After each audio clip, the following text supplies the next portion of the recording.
All right, today I'm going to talk about the DI types on the Zoom B6.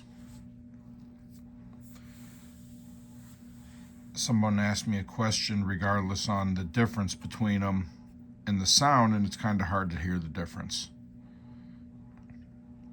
So I'm going to kind of explain how I choose. That has just worked for me. Everyone's obviously different. Everybody hears different. But it's going to be a little intensive because I'm a little choosy on my sound. So it's going to be a little more than what most people are going to want to go through. But this is what I do to choose which one that I want. So before we start, let's read about the four types. The tube 1, tube 2, solid state 1, solid state 2. Now this comes directly from Zoom's website. So they're saying tube 1, vacuum tube DI character with rich harmonics and thick low frequencies. Tube 2 is a vacuum tube DI character with clear attack and tight low frequencies. Solid state 1 delivers moderate compression and sharp tones for electric bass while protecting against the loss of low frequencies when playing an upright bass with piezo pickups. That was a mouthful there. Solid state 2, a solid state DI character with clear tone and little distortion. Now, I will say overall, before reading that, solid state 2 was my the main choice that I would usually use. What I have found is if I'm using one of the internal amps, like if I'm just using the B6 standalone with no external amplifier, using one of the amp models in here to create a tone, I think the solid states, in my opinion, sound the best. But I did just get this one the other day because I'm probably going to use this one this upcoming weekend. I have a gig coming up. It's a Mark Bass IR. Just what's one of the internal IRs on this. I was playing with it. I put a equalizer in front of it, and it sounded great. So I'm probably going to use it because I most likely am going to use this just direct into the PA system. I will be running sound for it, so it'll be going through my PA, so I can pretty much get the sound exactly how I want it. And that sounded best with the Tube 2. That's what I'll be using on this one. Now, I do not use a DI type. If I run, I have another video on this about how I run this when using an amp, pretty much a 4-cable method. If I use the amp on this, I do not use a DI type. I just use the DI that comes, focus in there, there it is, straight out of my Mark Bass amp. That's the DI that I use. Standalone, I'll use the DI out of this.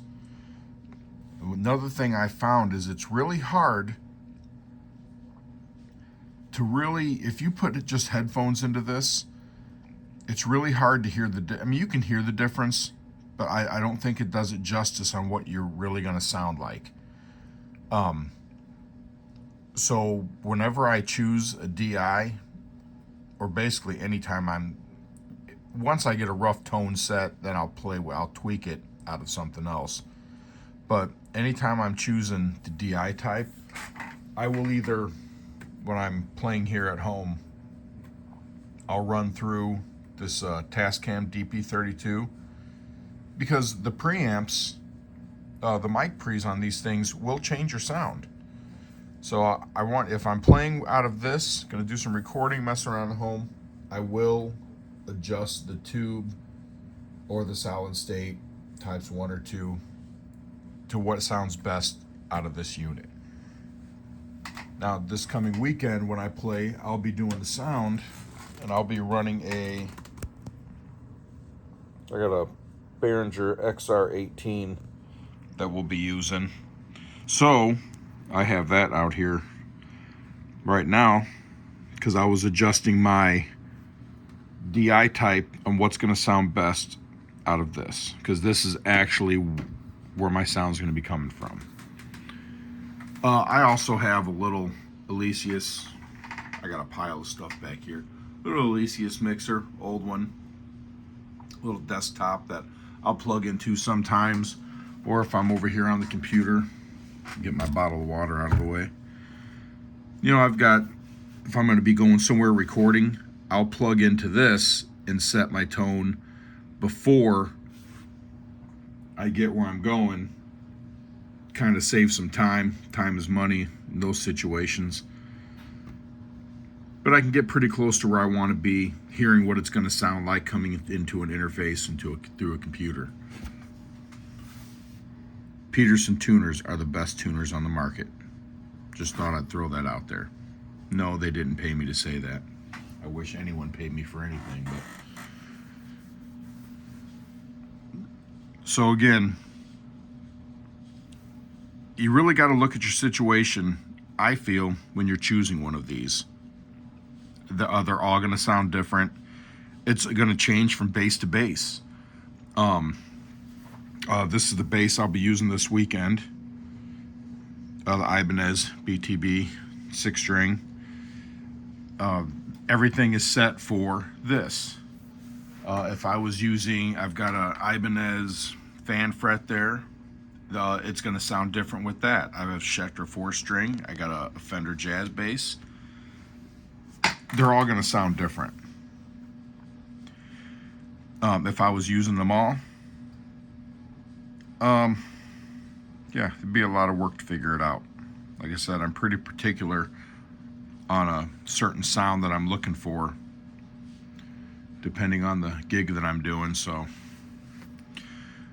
but anyway, I hope that helps somebody on which DI to choose, or kind of make it easier on someone. I don't know. It took me a little bit to figure out what I wanted to do and which way to route it. But anyway, again, thanks for watching the videos. I appreciate it, guys. Thanks for the comments. I really love the comments. Until next time, take care.